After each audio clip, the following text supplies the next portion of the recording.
బనకచెర్లపై BRS MLC కవిత మాట్లాడిన మాటలో అర్థం లేదని తెలుగుదేశం పార్టీ మెదక్ పార్లమెంటరీ అధ్యక్షుడు ఇల్లందుల రమేష్ తెలిపారు. సిద్దిపేట ప్రెస్ క్లబ్లో నిర్వహించిన మీడియా సమావేశంలో టీడీపీ నాయకులతో కలిసి మాట్లాడారు. చంద్రబాబు నాయుడుకు తెలంగాణకు అన్యాయం చేయాలని ఆలోచన ఏమాత్రం ఉండదని తెలిపారు. తెలంగాణకు కేసీఆర్, ఆంధ్రప్రదేశ్కు జగన్ ముఖ్యమంత్రిగా ఉన్నప్పుడు మిగులు జిల్లాల గురించి చర్చలు జరిగాయని పేర్కొన్నారు. వాటికి అనుగుణంగా ఒప్పందాలు కుదుర్చుకున్నారని తెలిపారు.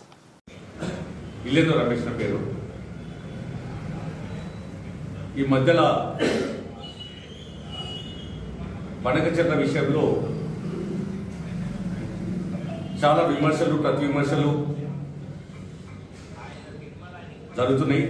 దాని మీద మేము ప్రెస్ మీట్ పెట్టమని ఇప్పుడే తువరకు రాగానే మా రాష్ట్ర పార్టీ ఆదేశించడం జరిగింది.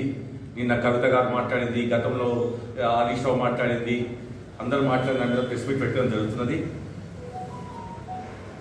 మేము ఒకటే అడుగుతున్నాం, బనకచెర్ల విషయంలో చంద్రబాబు నాయుడికి రెండో తీరు ఏం లేదు. తెలుగు రాష్ట్రాలు అభివృద్ధి చెందాలని తప్ప, తెలుగు రాష్ట్రాలు బాగుపడాలని తప్ప, తెలుగు రాష్ట్రాలు మంచిగా ఉండాలనే ఆలోచన తప్ప ఇంకోటి లేదు. సముద్రంలో గోదావరి జలాలు 3000 టీఎంసీల నీళ్లు సముద్రంలో కలుస్తున్నాయి. దాని మీద ప్రాజెక్టు కట్టుకోవడానికి గతంలో కేసీఆర్, జగన్మోహన్ రెడ్డి కలిసి ప్రగతి భవన్లో మాట్లాడుకున్నారు. అంతకుముందు తాడేపల్లి ప్యాలెస్ లో మాట్లాడుకున్నారు. అప్పుడు జరిగిన ఒప్పందాన్ని చంద్రబాబు నాయుడు, మన రాష్ట్ర ముఖ్యమంత్రి,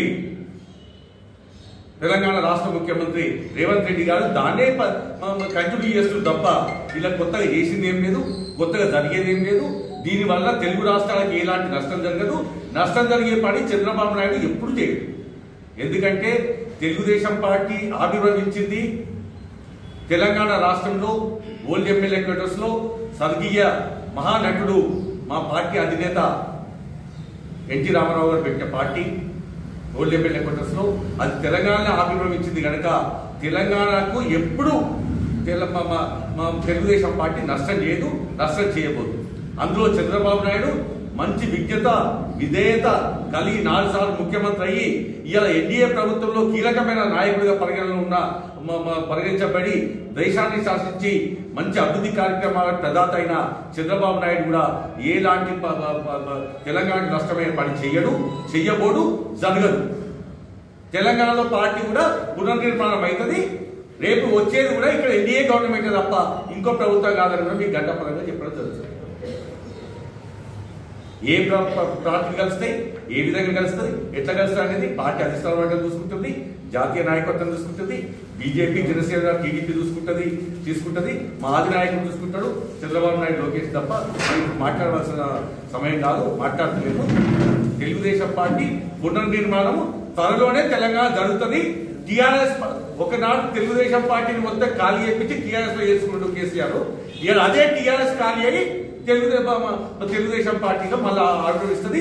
ఎన్ని కుట్రలు చేసినా, ఎన్ని కుతంత్రాలు చేసినా, ఎన్ని రాజకీయ ఎత్తుగడలు చేసినా, జగన్మోహన్ రెడ్డి, కేసీఆర్ ఎన్ని నాటకాలు ఆడినా తెలుగుదేశం పార్టీని ఏమి చెయ్యలేరు, చెయ్యబోదు, చెయ్యడం జరగదు.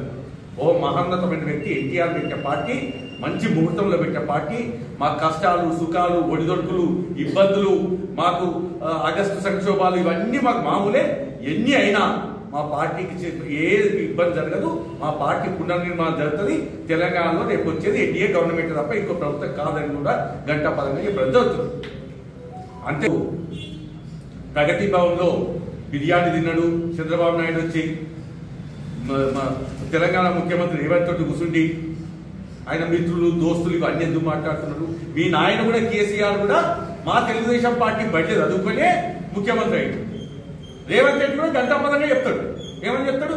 నేను చదువుకున్నది బీజేపీలో, ఇంటర్మీడియట్ చేసింది తెలుగుదేశంలో, ఇప్పుడు ఉద్యోగం చేస్తుంది రేవంత్ రెడ్డి దగ్గర, మన కాంగ్రెస్ లో. గంటాపదం చెప్తాడు. తప్పేముంది అందులో? యువలం ఏ విధంగా అభివృద్ధి చెందినము, వాళ్ళు అన్నం పెట్టే కుటుంబాన్ని కానీ, అన్నం పెట్టే తల్లి కానీ, పాఠాలు నేర్పిన బడిని కానీ, పాఠాలు నేర్పిన పాఠశాలని ఎవరు మర్చిపోరు. మర్చిపోతే పుట్టగట్టు ఉండే వాళ్ళేం చెప్పుకుంటారు. గత చేస్తే